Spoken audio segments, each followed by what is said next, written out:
Olá a todos, sejam muito bem-vindos ao canal Pablo Bispo.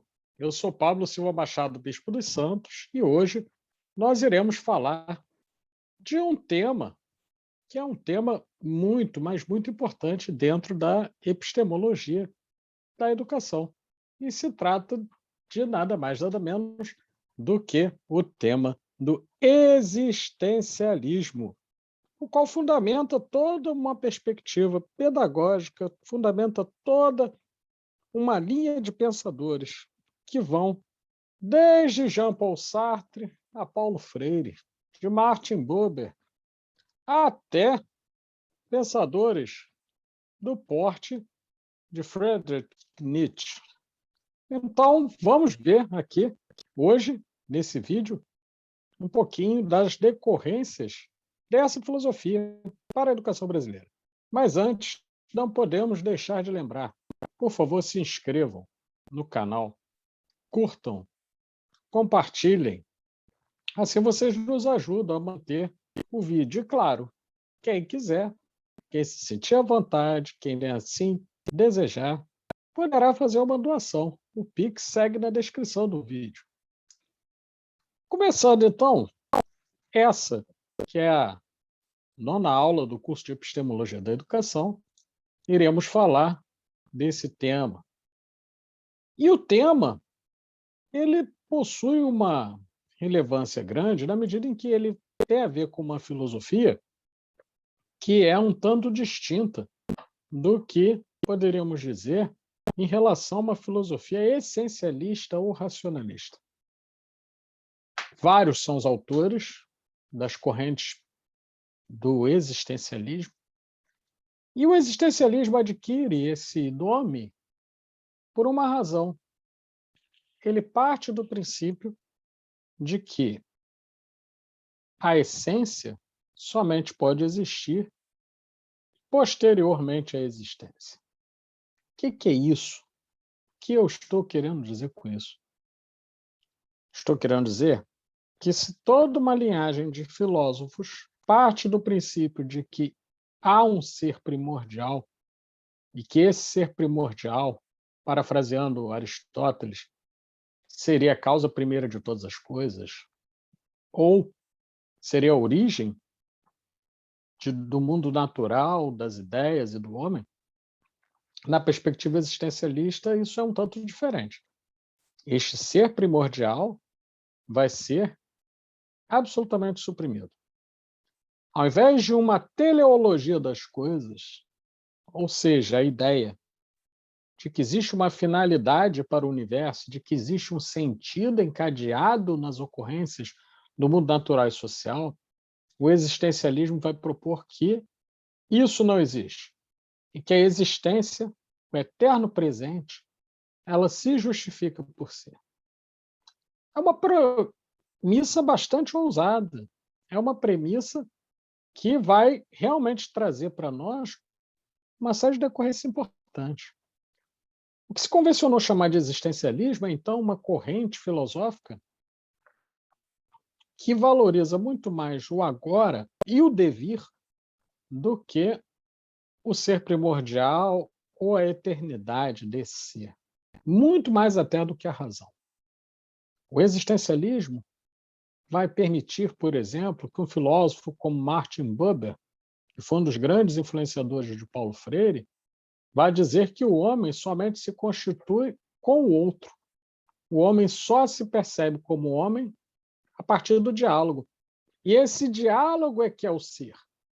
O ser é, então, relacional. Olha que diferença para um Aristóteles. Olha que diferença para um René Descartes, em que há um Deus em máquina, ou seja, um Deus que é responsável pela eternidade, é um Deus que é responsável pelo modo como as coisas acontecem. Vejamos, então, que a corrente existencialista valoriza o devir. Ela vai partir do princípio que tudo está em constante mutação e que esse devir, ou seja, o estado de impermanência das coisas, é que realmente é o estado que dá ao mundo e dá às relações entre os homens a tônica da existência. Por isso, é possível falar em uma filosofia existencialista com várias vertentes e autores dos mais distintos possíveis.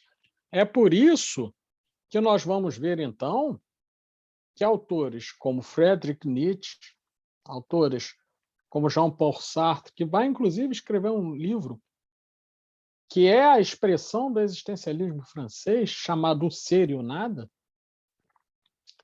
vai trabalhar com o fato de que, ao contrário das ideias inatistas, ao contrário das ideias substancialistas que vão trazer para o indivíduo a premissa de uma eternidade e de um ser eterno, o existencialista não. Ele vai partir do princípio que somente essa existência presente e somente o eterno devir, a eterna mudança existem. Isso tem decorrências para a educação. A primeira decorrência para a educação é o fato de que os seres humanos são concebidos como incompletos e que o processo educativo só é possível justamente porque o ser humano não é completo. E por não ser completo, ele está sempre buscando, nas palavras de Hegel, por exemplo, ele está sempre buscando fora de si algo para poder suprir essa incompletude. Por isso, faz sentido, numa perspectiva existencialista, pensarmos uma educação que dialoga com as necessidades do indivíduo e que, portanto, é uma educação que está voltada para a incompletude do ser, está voltada para um mundo em mudança, está voltada para um ser em mudança. E mais ainda, o ser se constituindo num diálogo, como podemos pensar nas palavras do existencialista cristão Martin Buber, é a partir do estabelecimento de relações de alteridade, ou seja, da percepção de algo fora de si, que o indivíduo se percebe no mundo. Ele percebe que ele existe porque existe um mundo e ele faz parte desse mundo. E esse mundo e essa interação entre o ser e o mundo compõem a existência. Muito bem, a partir desse primeiro fundamento, dessa explanação um tanto rápida, podemos então concluir que uma educação fundada nos princípios de alguma das correntes existencialistas terá alguns pressupostos. O primeiro, a incompletude do sujeito. O segundo, o ser não é, o ser está sendo, ou seja, o indivíduo não é, o indivíduo está sendo, ele está em permanente processo de transformação. E, por último, mas nem por isso menos importante, ao invés de preparar para um futuro, para uma vida futura, para uma vida eterna, talvez, a preocupação é com o hoje, com o aqui e agora. Muito bem. Essa foi, então, a 9ª aula do curso de Epistemologia da Educação. Eu sou Pablo Silva Machado Bispo dos Santos, professor associado da Universidade Federal Fluminense, membro fundador da equipe Kairos para a Transformação Educativa, líder do Núcleo de Pesquisa em Políticas Públicas e Instâncias de Socialização, membro do Comitê Assessor de Pesquisa da Pró-Reitoria de Pesquisa e Pós-Graduação e Inovação da Universidade Federal Fluminense, e estamos aqui encerrando mais uma aula desse curso de Epistemologia da Educação. Muito obrigado a todos, não deixem de curtir, não deixem de se inscrever no canal, porque toda hora tem novidade aqui. Muito obrigado e até a próxima. Até a próxima, pessoal. Vamos então e até a próxima.